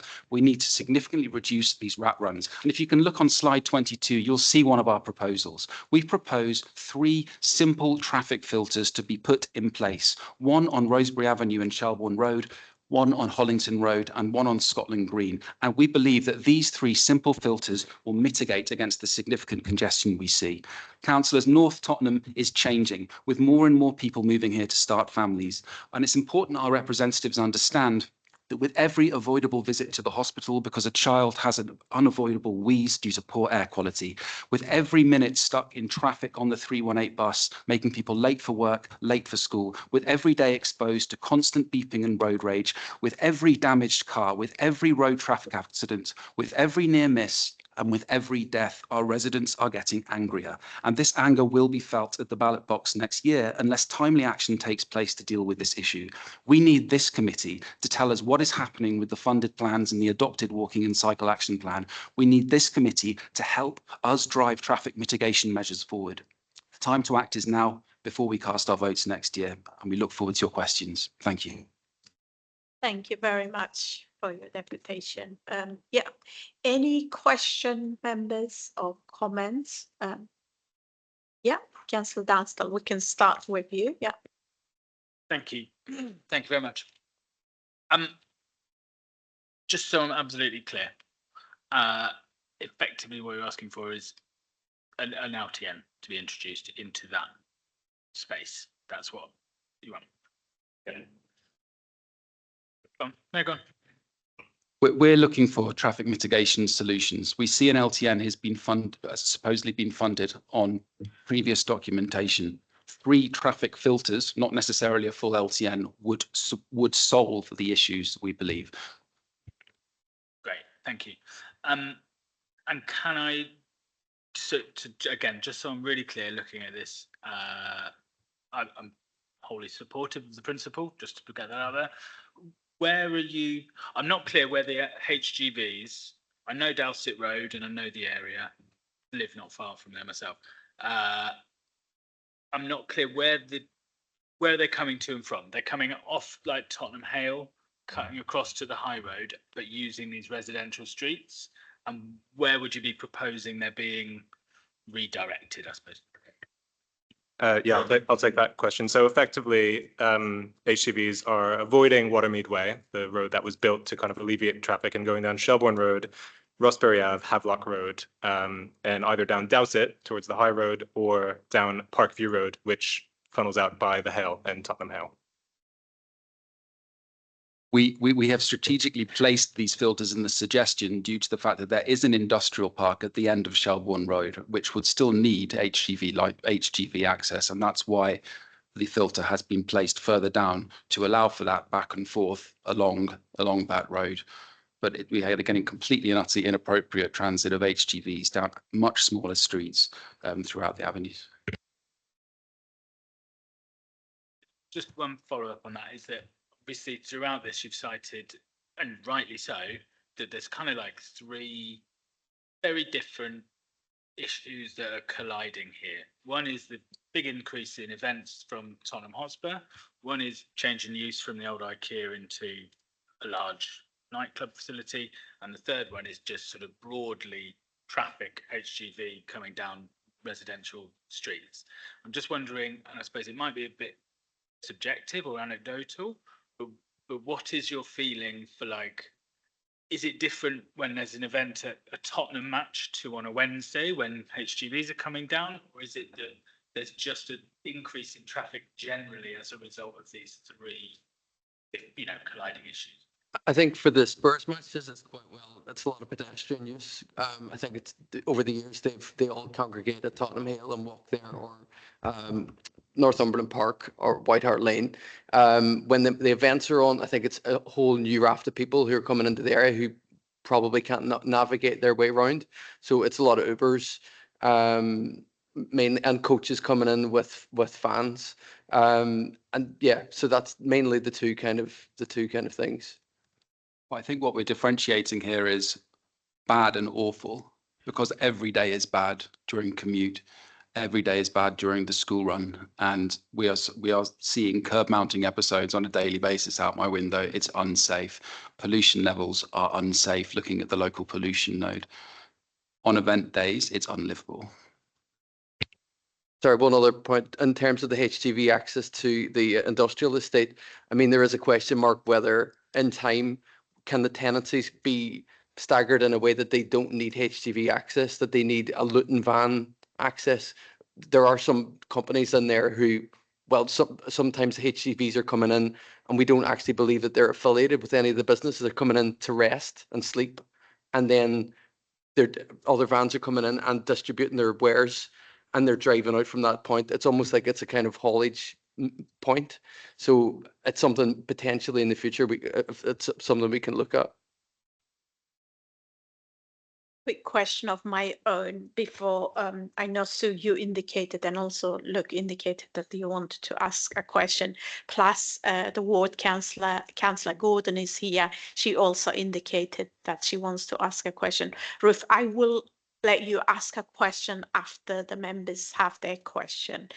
So my question is, I suppose I'm just curious to 3 different filters quite close to High Road, which has always been quite problematic, like in terms of the traffic gridlock. So what would be the impact of these 3 different enclosed areas on the traffic on the High Road, really? Like these 3 filters, the impact of that on traffic on the High Road. So if you look at the direction of travel and what we're actually cutting most of the time, it's rat running from Watermead Way onto the High Road. Would you agree? I think that's the predominant direction of travel. So we are keeping people on to the large Watermead Way to the east of us, as opposed to pushing people over onto the High Road itself. And in fact, the way those filters are placed would prevent that direction of travel only, wouldn't it? I think importantly, because we are a one lane system, I think bringing 2-way traffic with HGVs, it's, you know, just by its nature creates that real bottleneck that wasn't designed to carry.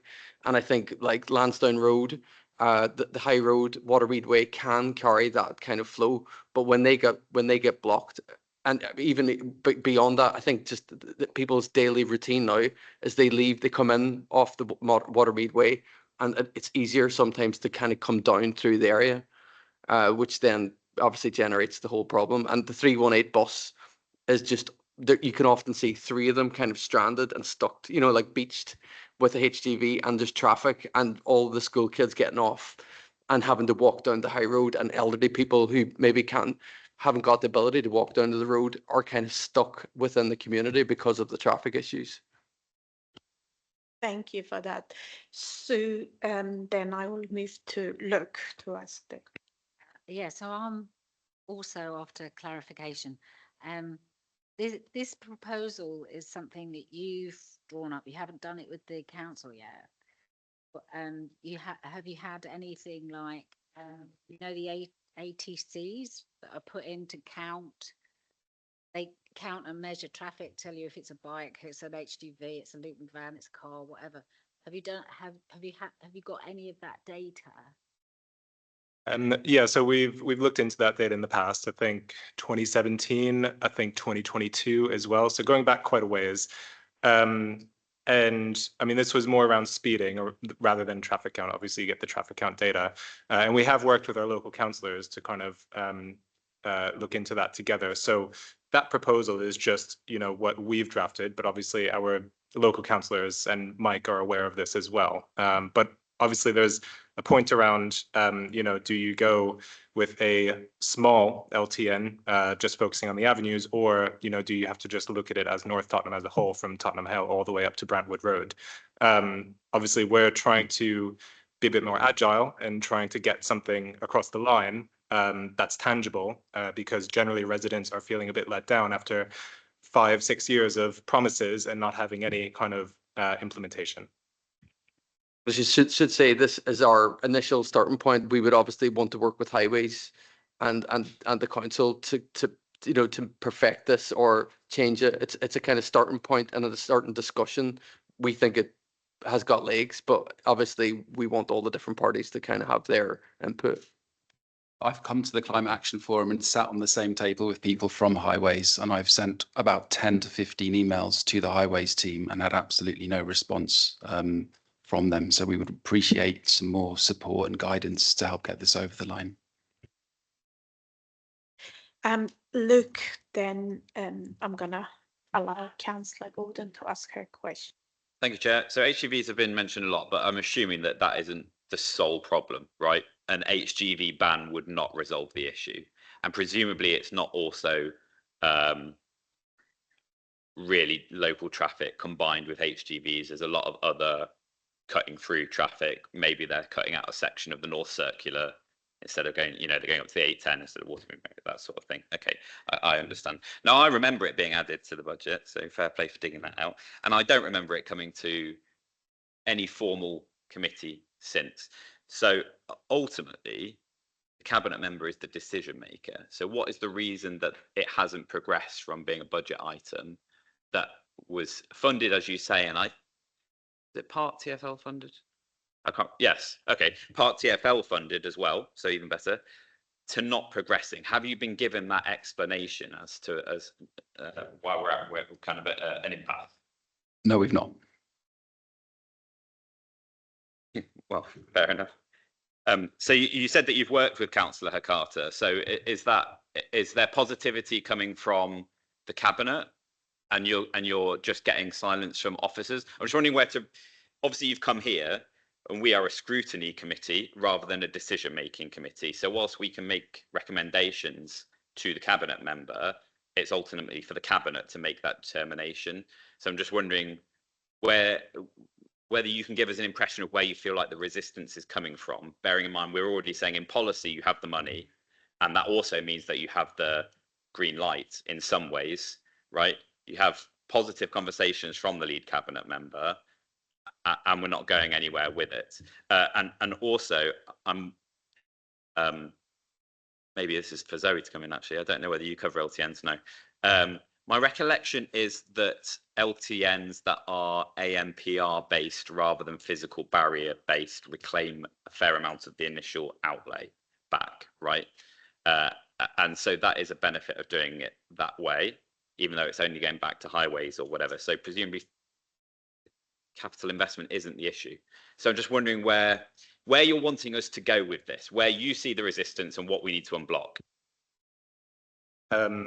Yeah, all good questions. Yeah, I guess I would kind of echo Mike in the kind of the fines of the ANPR.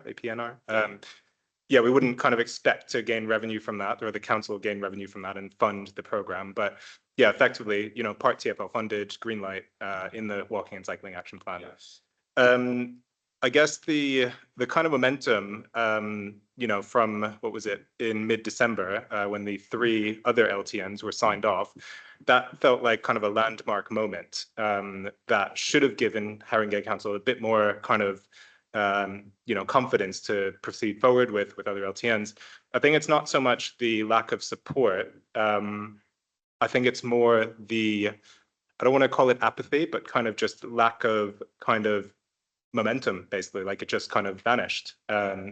And so, yeah, I guess we would have expected, sign off the 3 LTNs that were obviously contentious and, dealing with those residents and getting all the consultations and everything. But, there's appetite for it, shown by getting them through. But yeah, it's the kind of lack of momentum at this point. That's one point, if I may.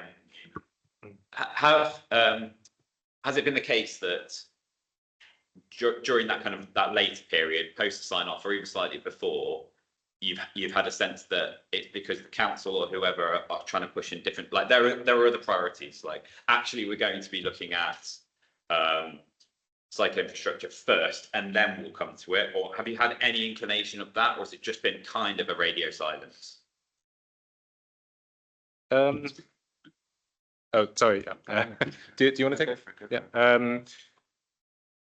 I think there's been, yeah, I'd say kind of a radio silence. Yeah, obviously, we work very closely with Mike and, the kind of, yeah, his members and everything. But yeah, I mean, case in points, sitting with Highways, 10 emails or so and just not getting any kind of feedback or response or engagement and that kind of stuff. All right. Thank you. Ruth, would you like to ask your question? Oh. Yeah, thank you, Chair. And just to be clear, that I'm here speaking as a Tottenham Hale Ward councillor, not a cabinet member. But I just wondered if the members of the deputation could give a bit of a flavour. Obviously, I live in the area, you know where I live. A bit of a flavour of what it's like for residents living in the streets. It's a family housing zone, and so it's mostly family residents. But on these particular days, can you give us a more colour, really, I suppose, as to what it's like as a resident living in these streets when there is these regular sort of mashups of traffic? I think, well, we face out onto it. My children regularly, if they're in the backyard, and regularly flinch, if there's an exhaust or screeching tires. We've had people out with weapons, ready to do God knows what to each other because they're stuck in traffic and nobody's backing back. Or the 318 stops outside the door. Often it just opens the doors and everybody has to get off because there's no way, there's no impasse. Yeah, sometimes with the stagnation and the buildup of cars, just the air is really toxic. You can kind of smell it. You have to kind of close all the windows. So, and that's kind of, I've lived there 13 years or 12 years. It's for me, it's getting worse. It's actually getting, the exhausts on the cars are getting louder. The events on top, that are coming in now certainly exacerbate everything. And, we have a WhatsApp group and it goes off and it's almost quite depressing. You almost you want to leave the group because there's just it's on fire, you can't really kind of stick it. But yeah, that's it really. During the heat wave, we're unable to open our windows on event days because the pollution is so bad, the air quality is so bad. We have people living in the area who are expectant mothers concerned about the safety of their child. We have people living in the area who are generally scared to go outside, elderly residents, because all they are hearing is swearing, beeping, and what sounds like a dangerous environment outside. It's affected me personally. I'm a doctor that has to be on call for 6 times every 3 months. Those are 24-hour on calls where I'm supposed to be on call from home. I can no longer do that on event days because I can't even drive down the end of Dowsett Road because it is just chock-a-block. And it's significantly affecting you. I think you should finish, Lee, because yeah, I'll just give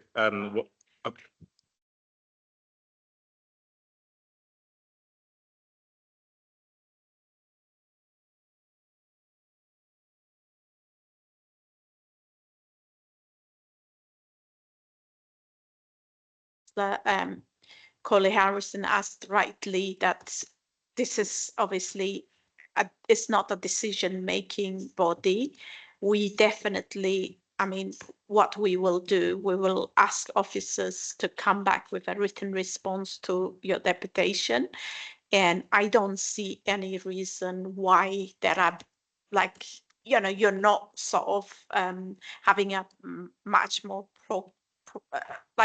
you're not having a response from the cabinet lead or the cabinet about this, or you felt like your concerns were not heard, that you needed to come to this committee.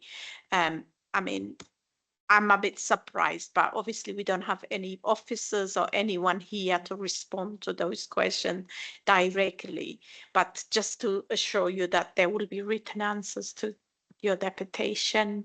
And thank you very much for your time and yeah, for presenting your case. So you may take your seat. Thank you.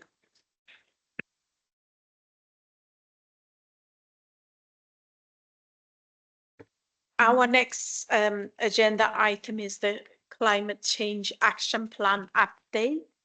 And we will now move to the, obviously, we'll now move to this item, Action Plan update, which responds to previous requests from the panel to look at the structure and content of the Haringey Climate Action Change Action Plan and the progress made to date. This will be presented by Zoe Robertson. Zoe, can I please ask you to briefly introduce this report and take us through the report? Thank you. Thank you very much for having me this evening. I'm Zoe Robertson. I'm the Programme Director for Wellbeing and Climate here at the Council. We have obviously circulated a report for tonight's meeting on the Climate Change Action Plan with an update on progress to date. I won't take you through the paper line by line because I know you've all had it in advance, but to summarise, the action plan was adopted in 2020 following an extensive community engagement process and has since been reported each year to full council through the annual carbon report. The plan includes 159 actions which are delivered across the council, coordinated by the carbon management team. The action plan was designed to deliver projects and programmes through to 2041, with immediate actions in the plan covering the first 7 to 8 years or so.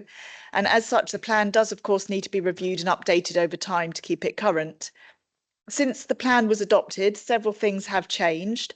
Obviously, we've had the COVID pandemic period, and that has impacted on the delivery of some of the items in the plan and how they were delivered compared to what we would have originally planned. The national and local funding picture has changed significantly in recent years. We now have much higher borrowing costs, higher inflation rates, higher costs for raw materials. The impact is that some projects have had to be scaled back or pushed back and deferred. And the council's plan, as we discussed earlier, for the direct delivery of a heat network have changed due to the rising costs of borrowing. In terms of governance, the Climate Change Action Plan reports to the new Wellbeing and Climate Board, and this is the strategic board for the Environment and Resident Experience Directorate. And I'm sure you'll see in terms of the breakdown of the report in the documents, you'll see there's been a huge amount of progress across a lot of different items. I don't think we'll probably do a line by line on 146 different items tonight, but I'm really happy to take your questions and I welcome the discussion and any feedback that you have on the plan. Great, thank you for that succinct introduction. So as you mentioned, we had the copy of the report in advance, so we had the opportunity to look at it and review.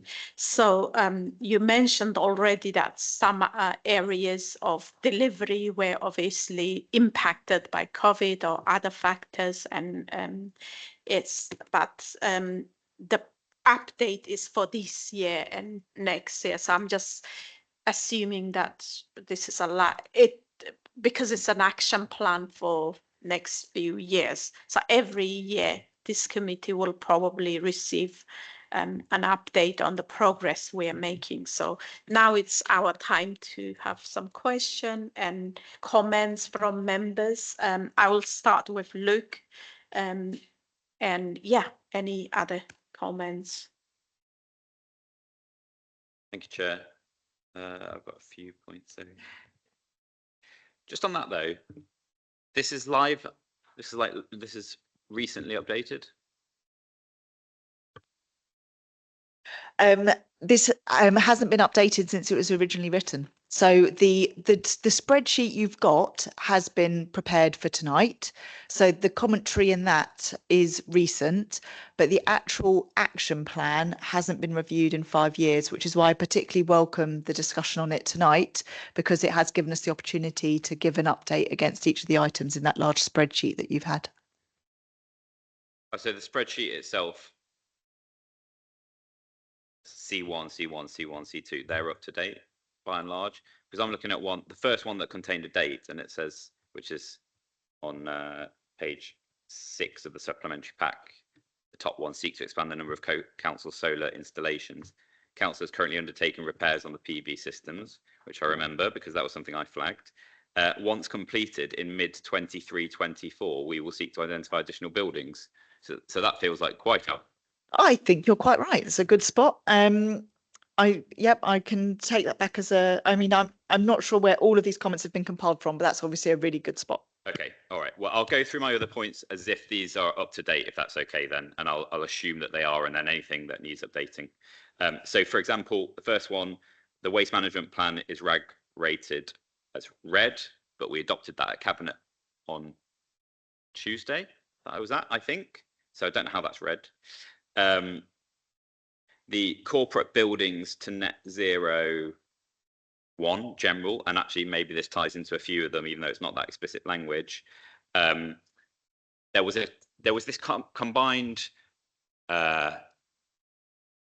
journey on that, because there was the energy efficiency of the corporate buildings, but there was also a disposal strategy at the same time, particularly buildings that were, for example, River Park House, right? I know it's not been disposed of, but as a principle, it's not habitable because of the condition that it's in. Has the progress been green? Because we have disposed of some of the worst performing buildings more so than we have improved our building stock. I'm sure you see what I'm saying with that. Third one, there is reference to vegetarian and vegan food in this. Mike gave a response at full council that indicated, to me anyway, that it wasn't a direction of travel that the council was going to take. It was going to be more of a, if people want to do that, then they should do that, and they should be encouraged to do so with information, but it's not a mandated thing. So it feels like maybe that needs to be updated based on the cabinet member's response. Local electricity generation. Again, I'm just wondering if a lot of it is now green because we're not doing the den, or the den is on hold, and therefore that's because that's off the table. We can kind of make other things green, and we'll come to actions at the end, won't we? So I'll save that for now. And then finally, there are some bits which it feels like we've green rated, we're going to look into, rather than it being a tangible action. So we're going to identify areas of improvement. Well, anyone can say that. And then we can say, here's a list of available areas of improvement. There are none, but we've RAG rated it green, even though we've not actually made any positive impact to the climate. So maybe if there's something in terms of when we're moving forwards with it and it's not just updating it, we're more on delivery than we are on strategy, if you know what I mean, because that's what actually matters. It's the delivery. It's not, the strategy should take us there. That's it until actions later. Thanks. Lots in there, thank you. So I think you're right. I suspect, I didn't do the RAGs myself, so I can't say how the team have allocated all the different, their different interpretations. And in fact, it might be that different people have updated, because there's so many, different officers might have done it slightly differently, because I doubt the same person has done all 146. So we can look into those inconsistencies. I do expect that this has been done for delivery rather than impact.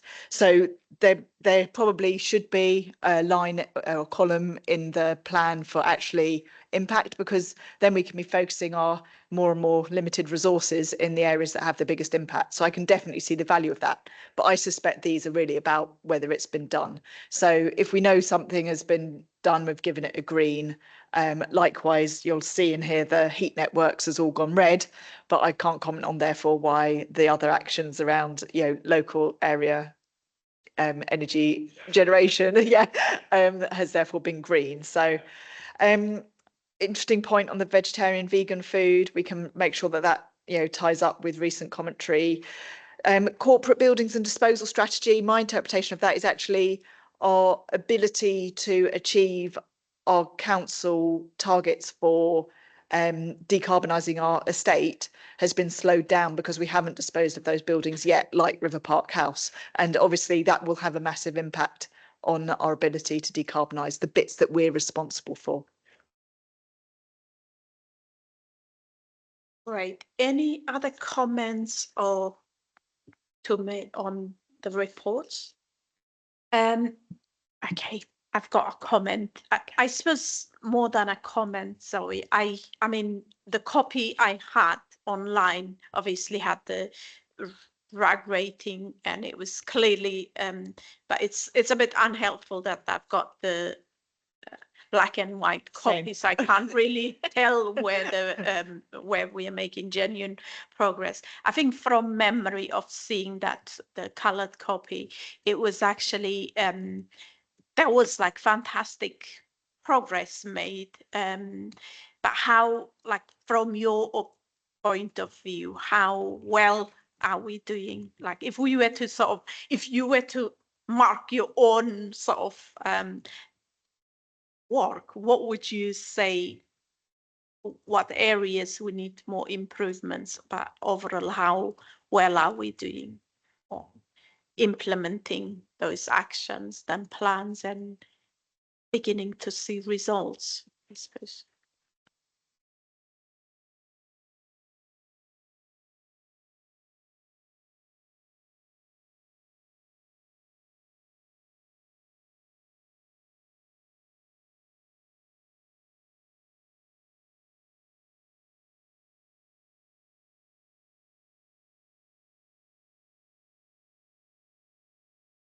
Need community action to be part of that. We have now set up the Haringey Climate Partnership as a tool to bring people to the table, to have conversations around what they're doing locally. The people who attended both of our deputations this evening are regular attendees at the Climate Partnership and really engaged with the work we're doing. I think for people like me, and no doubt all of you who are really passionate about climate change, we know there is always more to do. There's always going to be more to do than we can capture in a plan. And this plan is for, you know, a vast period of time, really, in terms of action plans. I think it takes us all the way through to 2041. So it's like a 20-year plan. So it has to be reviewed over time because technology changes over time, as we heard from Sydney today. Our council's and national funding position has changed over time. The way people are engaging with climate change is changing over time. So we're really working in a moving picture. I would say that the council has been really successful at bringing in lots of different funding pots to deliver different pieces of work. And each year, obviously, our work programme therefore aligns with delivering the funding that we can bring in. And so year to year, that might change. I mean, I was really pleased to see when I reviewed this how many, in the colour version, how many greens there were. And actually, the areas where we've got big sticking points are actually quite small. Not small in terms of scale, but small in terms of quantity. So there is obviously more for the council to do. And I think we just have to be realistic that we are working in challenging times in terms of resourcing for everything that we're doing. So I remain optimistic that the whole council is committed to delivering on this agenda, and I'd welcome coming back each year and reviewing it with you. Great, thank you for that. And I suppose my second question would be, how going forward the councils everywhere are going. I mean, our council is facing some financial challenges, and what would be the impact of that, I suppose, on delivering our climate action plan in full? Like, could it, presumably it will impact in some ways, or what's our strategy to make it work under difficult, challenging circumstances? I think that comes back to the piece I mentioned in my beginning around the governance. So the work of the action plan and wider, the council's wider work around climate change reports into the Climate and Wellbeing Board, which is chaired by our corporate director. So we have a governance route for all of that work, and that coordinates across all of the different council areas who are responsible for delivering against climate change.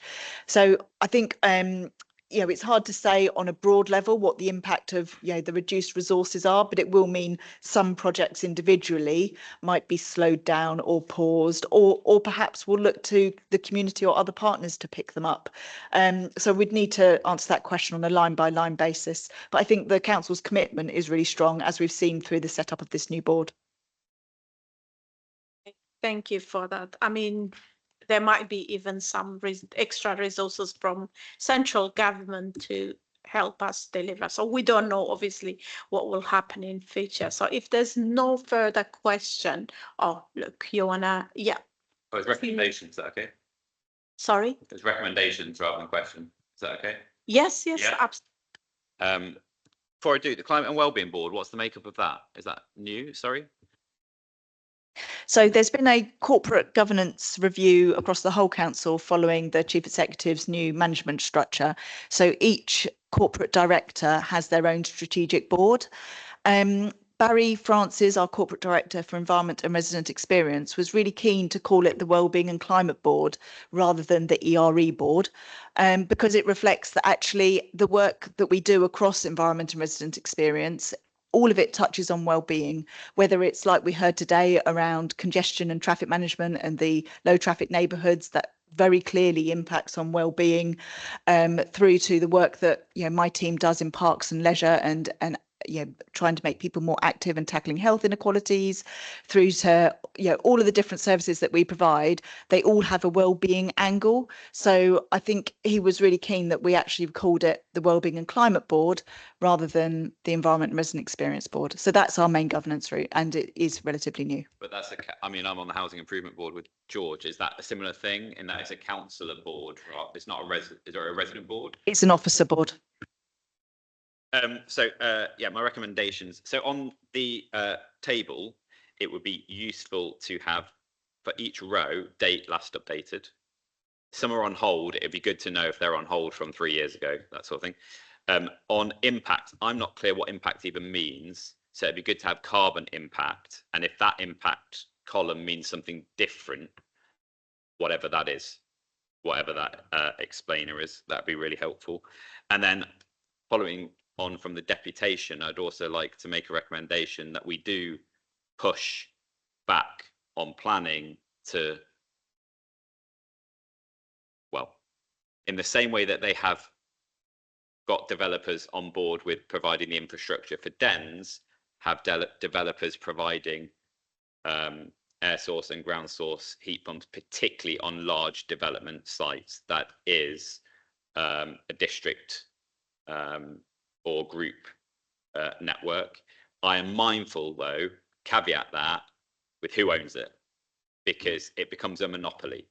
And I know that there are issues in the borough where storage heating or communal heating has been used in properties that are not council properties. And, you know, it can be like service charge scam, basically. So I'd just like to caveat that. But for me, a recommendation would be for that, for you to go away with planning and come up with something, you know, that the council then can progress so that we are stopping the temporary use of boilers. Because in my mind, and from what I've picked up, we are not getting a den anytime soon, right? The incinerator is going to take a long time to build. Then post that, even if there was funding available, the infrastructure would take, we're talking decades, and we can't have another 20 years of temporary boilers. So let's put infrastructure in now. And we should be mandating that upon developers, whether it's, you know, Lend-Lease or, you know, it doesn't really matter who it is, because we've got Heartlands going in at the moment and they're getting all of these gas boilers the same. I remember sitting on planning for it. So that would be my recommendation off the back of the deputation. Thank you. Thank you for that, Luke. Was it you, Councillor Carroll, or who was, sorry, was it you, Joe? Yeah, so. It was C4, to develop and deliver a council waste management plan, and then the update refers to the borough's wide recycling rate rather than the council's recycling rate. It's one that hasn't had much progress either whatsoever.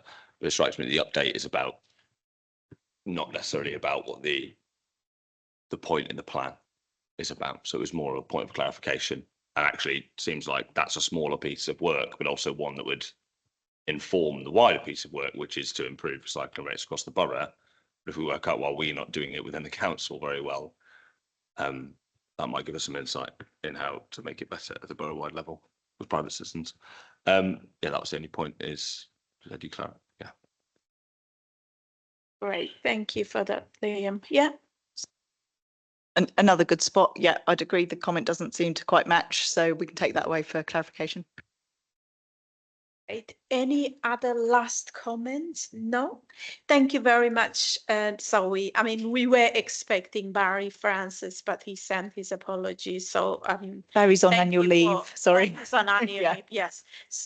Yeah. Thank you for being here, Zoe, and answering our questions. So we look forward to hear the progress of the action plan in our next meeting. I mean, next year's meeting and so on.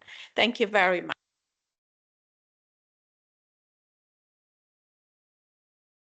Item 11 is the work program update. The panel's work program, the program details of the proposed items and the issues that will be covered by the panel this year are set out at the page 69.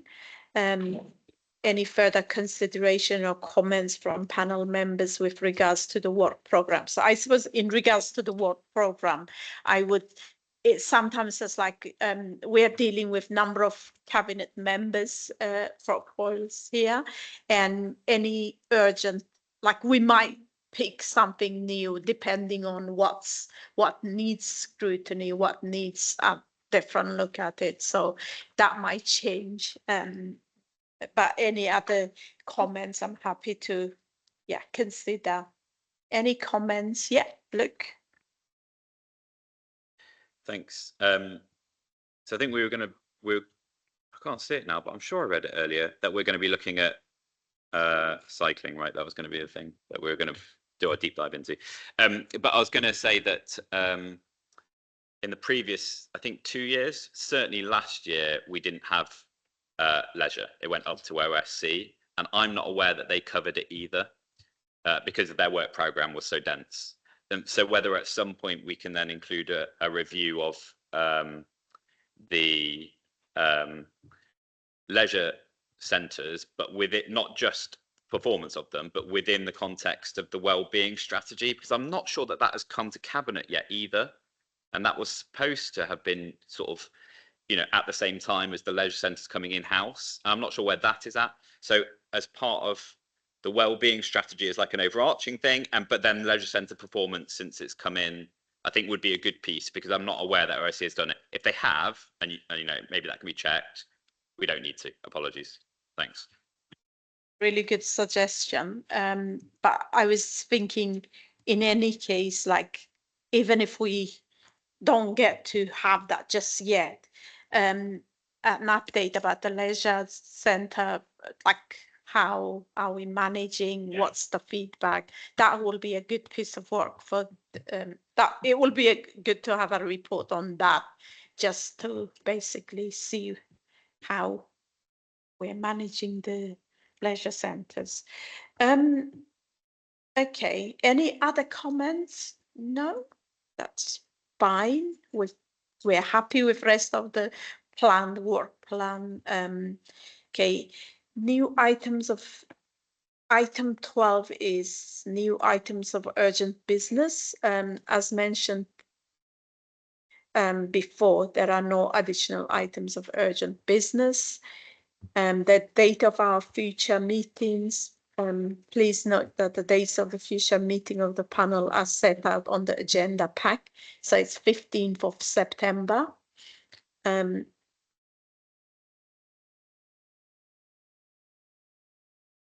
Yeah, and I suppose then we effectively come to the end of our meeting, and I just want to take this opportunity to thank the members for their contribution, and have a very good evening, everyone. And also for helping out. Thank you, everyone. Bye.